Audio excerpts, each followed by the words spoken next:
Hi అండి, welcome back to Magava YouTube channel. ఈరోజు potatoes అంటే బంగాళాదుంపల గురించి కొన్ని విషయాలని మీతో అయితే షేర్ చేసుకుంటా. చాలా ఇయర్స్ బ్యాకే ఈ పొటాటో పంటని పండించడం అయితే జరిగింది. అయితే మొట్టమొదటిసారిగా ఈ పంటని ఆండీస్లో స్టార్ట్ చేశారట. అవి ఎక్కడ స్టార్ట్ చేస్తే మాకెందుకమ్మా సోదాపి అసలు విషయం చెప్పు, వాటి వల్ల బెనిఫిట్స్ ఏంటి అని అంటారా? సరే వెయిట్ చేయండి. సో ఈ పొటాటోస్ తినడం వల్ల carbohydrates, fibre, potassium and iron స్థాయిలు కూడా ఇంప్రూవ్ అవుతాయంట పొటాటోస్ తింటే. అందుకే పిల్లలకి మ్యాక్సిమం పొటాటోస్ ఎక్కువగా పెడుతూ ఉంటారు. మనం తినే పొటాటోస్లో 4000 రకాల బంగాళాదుంపలు ఉంటాయంట. అవి మనకి తెలుసా? అసలు మీకు ఎలాంటి బంగాళాదుంపలు తెలుసో కామెంట్ చేయండి. అండ్ మనం ఒక్కొక్కసారి కర్రీ చేస్తే కొన్నిసార్లు కర్రీ తీయగా అయిపోతుంది. అది మన ఫాల్ట్ కాదు, అది పొటాటో ఫాల్ట్ అని తెలుసుకోవాలి మనం ఫస్ట్. మా ఇంట్లో అయితే అప్పుడప్పుడు ఇదే గొడవ జరిగిద్ది. కొంచెం ఫ్రై లాగా చేయవచ్చు కదా అన్న రోజే ఖచ్చితంగా కర్రీ మొత్తం పేస్ట్ లాగా అయిపోతుంది. దానికి రీజన్ ఏంటంటే పొటాటో అనమాట. దాని మంచి పొటాటోస్ కొన్ని కొన్ని రకాల పొటాటోస్ అనేవి అట్లనే పేస్ట్ లాగా అయిపోతాయి కదా. మనం క్యాజువల్గా గోధుమ రంగులోనే పొటాటోస్ ఉంటాయి అనుకుంటాం, కానీ బ్లూ, రెడ్, పింక్ ఇలా రకరకాల కలర్స్ పొటాటోస్ ఉంటాయంట. ఇంకొక విషయం తెలుసా? ఆగస్టు 19న బంగాళాదుంప దినోత్సవంగా సెలబ్రేట్ చేసుకుంటారంట. National potato day. అన్నిటికీ ఒక డే ఉంది. ఇంకా మన డే ఎప్పుడు స్టార్ట్ అయిద్దో ఏమో. అండ్ బంగాళాదుంపలు అజీర్తిని తగ్గిస్తాయట, రక్తపోటుని కూడా కంట్రోల్ చేస్తాయట, స్కిన్ గ్లోయింగ్కి కూడా ఉపయోగపడుతుంది, అండ్ యాంటీ ఏజింగ్ లక్షణాలని కూడా దూరం చేస్తాయట, అండ్ డిప్రెషన్ కంట్రోల్ అవ్వడానికి కూడా ఇవి హెల్ప్ఫుల్గా ఉంటాయట. బ్లడ్లో షుగర్ లెవెల్స్ని కంట్రోల్ చేస్తాయంట, హార్ట్ ప్రాబ్లమ్స్ని కంట్రోల్ చేస్తాయంట, అండ్ మన ఇమ్యూనిటీ సిస్టమ్ని కూడా బిల్డ్ చేస్తాయట. ఇంకొక మంచి హెల్త్ టిప్ ఏంటంటే, పెద్ద పేగులో ఏదైనా ప్రాబ్లమ్స్ ఉన్నా, లోపల పేగుల్లో ఏమైనా పుండ్లు ఉన్నా, నెక్స్ట్ గ్యాస్ట్రిక్ ప్రాబ్లమ్స్ ఉన్న వాళ్ళంట ఈ పచ్చి ఆలుగడ్డ జ్యూస్ని తాగడం వల్ల పేగులు క్లీన్ అయిపోతాయట. ఈ సమస్యలు కొంచెం దూరం అవుతాయట. అండ్ ఇంకొక హెల్త్ టిప్ ఏంటంటే, మన కళ్ళ కింద నల్లటి అంటే బ్లాక్ హెడ్స్ మచ్చలు వస్తాయి కదా, డార్క్ సర్కిల్స్ అంటారు కదా.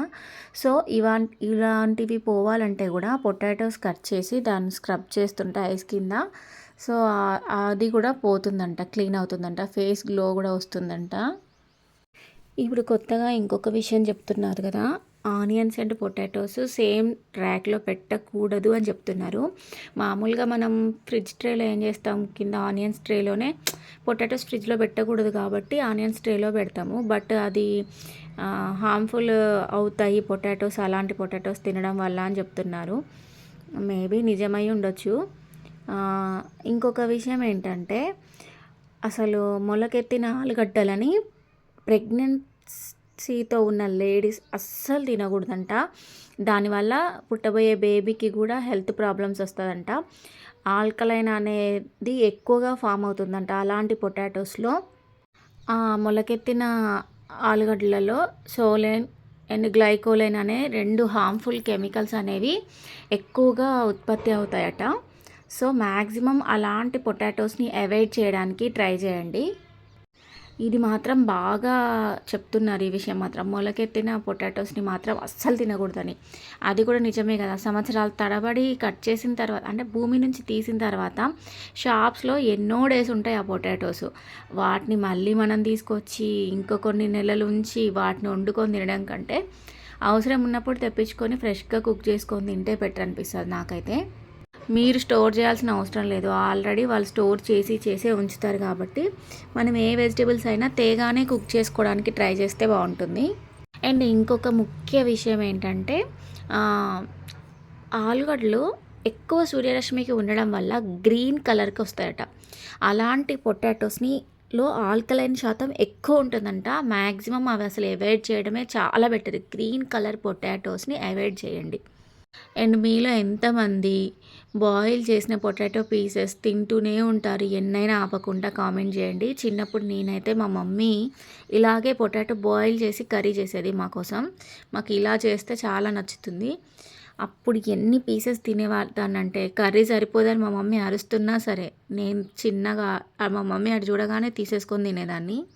ఇప్పుడు పిల్లలకి పెట్టినా తినరు. అదే కట్లెట్ అట్లాంటి వాటిల్లో ఇట్లా బాయిల్డ్ పొటాటోస్ వస్తే అట్లా తినేస్తారు కానీ రాగా బాయిల్ చేసిన పొటాటోస్ని మాత్రం పిల్లలు అసలు తినట్లేదు. వాళ్ళకి తినే టైం కూడా ఉండట్లేదు మ్యాక్సిమం. దీనివల్ల లాభాలు ఎన్ని ఉన్నాయో నష్టాలు కూడా అంతే ఉన్నాయి. వారానికి 4 సార్ల కంటే ఎక్కువ పొటాటోస్ తినేవాళ్ళు ఖచ్చితంగా వెయిట్ గెయిన్ అవుతారట. బ్యాలెన్స్డ్‌గా వీక్లీ వన్స్ తింటే అన్నీ బ్యాలెన్స్‌గా ఉంటాయి. సో, ఈ విషయం గనుక మీకు నచ్చినట్టయితే లైక్ చేయండి. Thank you for watching.